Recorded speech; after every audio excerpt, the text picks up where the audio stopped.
And we have for this year being certified for sustainability by a company called Green Time. So Bauskalan is now certified for sustainability, so we're really proud of that, the process that we have worked with for the last year until this year's competitions.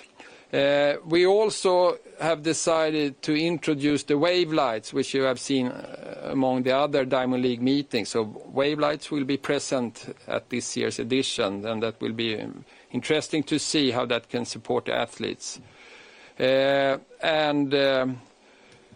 We also, after last year's competitions, we had the City of Stockholm to change the surface at the Olympic Stadium. So we have a brand new track now, and we expect or are very curious about what kind of results that can be delivered with new tracks. And it's the Konica brand with their surface V Max, so that is what is on the surface. So we look very much forward to see if that can help the athletes to perform. Welcome, Christian, Sandra and Daniel.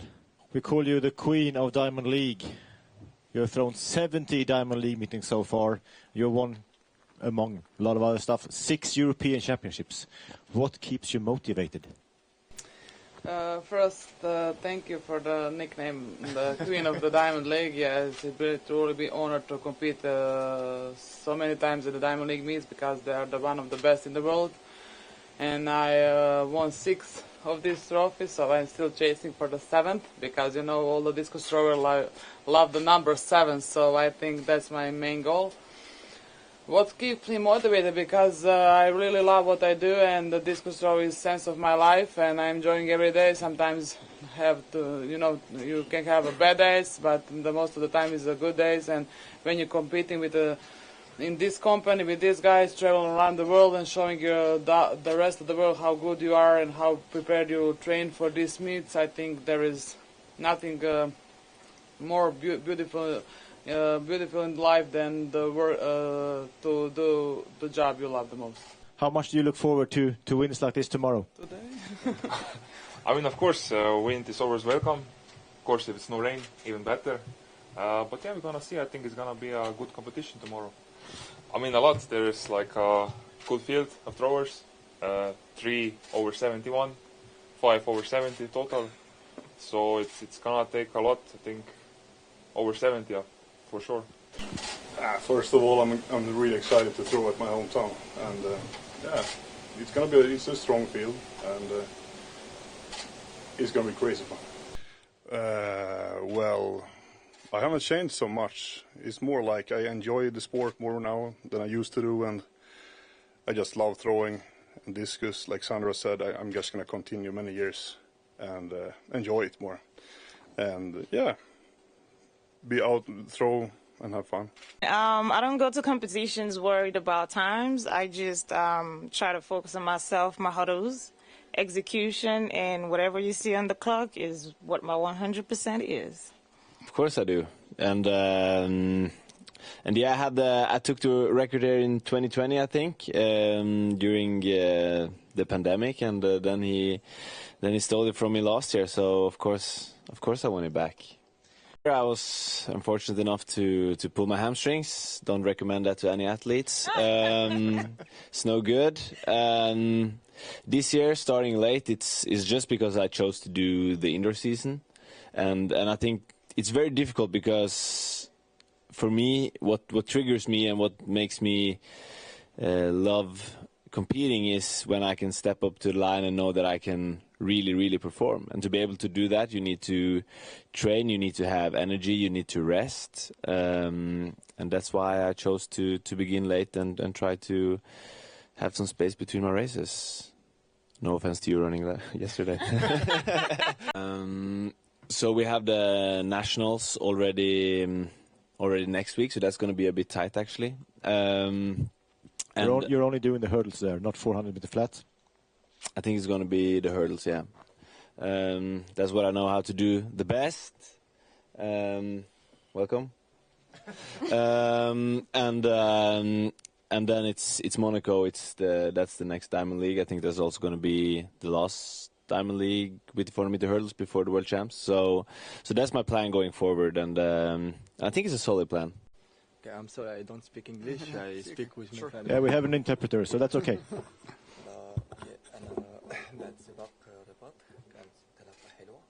So it was a good start after Rabat race.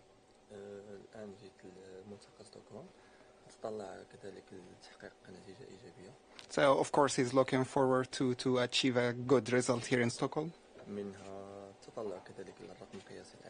Yeah, of course he's looking forward to get the record back, of course. Now it's a really difficult time, I think, for all athletes who live in Ukraine, because all the time it's not possible to think about only for your goals, for your dream. You all the time worried about your family, about your country, and you can try to think about all. You can try to good training, and I'm very happy to be here, and I'm very happy to feel support in competition and my fans, and for me it's really important.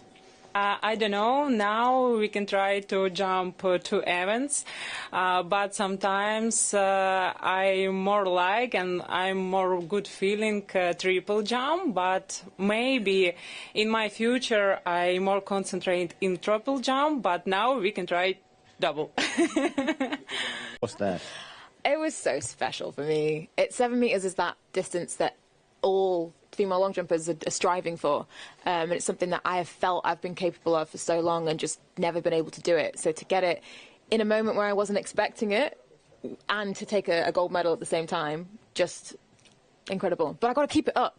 You know, that's not where it ends. So I got to keep going. The motivation isn't a problem. I think if anything, it's given me more motivation, because it helps that it was an indoor title, and then you still have, you get straight back to training for the outdoors. I think if I'd, won something right at the end of a cycle, and then I was going off on holiday, maybe I'd struggle with motivation. But the idea of going straight back home and back into training, thinking, okay, this is what you can do indoors, imagine what could happen outdoors. The motivation hasn't been an issue. I think, more motivated than ever.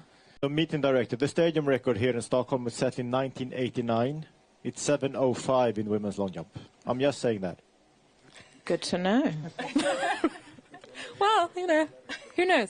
We've got a really strong field of many women who are very capable of that distance. Most difficult question as first. Yeah. Thank you, Stefan. You're a tough guy. I know that. You're a friend, yeah. So as I told last year, it's been a difficult decision to take, but in the end, I think that it was the smartest, because we ended in a moment where it wasn't good for both of us to continue to work together. And honestly, I feel much more confident and motivated now with the new coaches. We are working as a team, and that's, I think, is a very big deal when you're 31 to have motivation. I want to hide myself. I'm joking. Yeah, 100% yes. We want to come out when we were ready. We want to work in the shadow. I mean, just being a group that knows how to work together, and we didn't just start to compete whenever the competition starts. So we wait that we were 100% ready, and I think we have done the best decision, because last week we started very well in Silesia with the first victory, and I hope tomorrow we can continue with this. I know, thank you for reminding me. And I miss it too. So I will try to do it also for you. So I will compete tomorrow here. Then I will go to Silesia, to Chorzo, and to the Diamond League. I really love that track, so I'm looking forward to compete there again with these big opponents. And I still don't know about London, but for sure there will be another competition after Chorzo. We are deciding which one, and then I go straight to the World Championship. As you said, is the main goal of the year. So I'm really focused on it. I really want to give my under 10% in that competition. Could you tell us a little bit more about that competition back home in South Korea? 네. 엄청 나쁘지 않은 경기였고 237도 도전할 수 있어가지고 나쁘지 않은 경쟁이었고 너무 좋았고 이번을 또 바로 스웨덴 다이아몬드 리그를 뛸 수 있어서 너무 기쁩니다. So I personally believe it wasn't bad at all, and I'm very grateful that I was able to do an attempt of 2:37 as well. And in bringing that good spirit, I'm very glad that I'm here for Sweden and Diamond League here.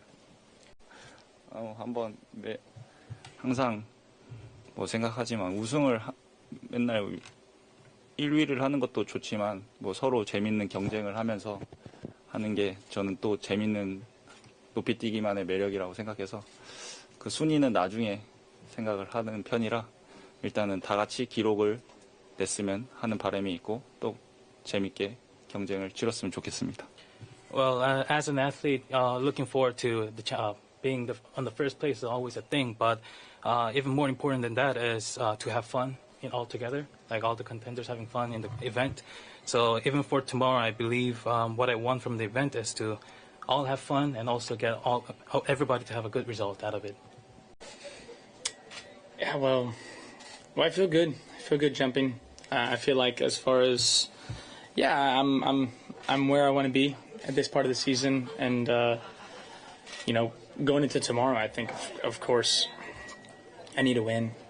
I need to win. That's the most important. I think when every time I step out on the track at Stockholm Stadion, I feel like there's an extra type of pressure. It's almost like a championship type feeling, because I think you feel that kind of weight on your shoulders when you're jumping in front of a home crowd. So yeah, I want to go out there and I want to perform well. Of course, I want to jump something nice. I don't know exactly how it's going to be with the weather, so going to keep an eye on that. And I would love to be jumping not in rain. So hopefully we can be dry out there. It looks like it's going to hopefully stop before we start really getting into the meat of the competition. So yeah, I mean, go out there and just see what I can do, I guess. I mean, it kind of is what it is. I mean, I think that if I didn't want those expectations, I just have to jump lower, and I should stop jumping as high so often. So I think I kind of put that on myself a little bit. But yeah, I mean, I guess it's something that you try not to focus on too much, because I know that I'm going to go in every competition and I'm going to give it my all, and I'm going to try to jump as high as I possibly can. And whatever it ends up being, it ends up being. I can't really control anything other than that. And I think besides that, I expect high heights out of myself all the time. So I think that kind of outweighs anything else or any outside noise. I like it.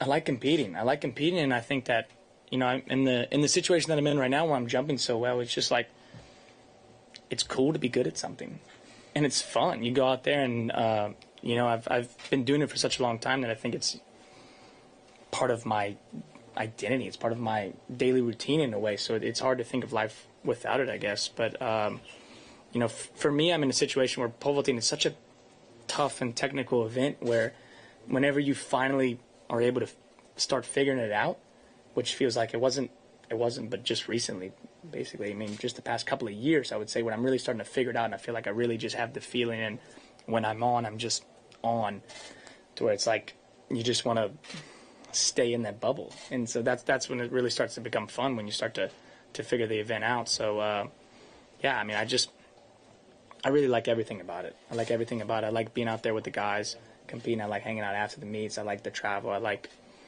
the trying to be the best version of myself. I like the whole process. So no, I feel like the hunger's there.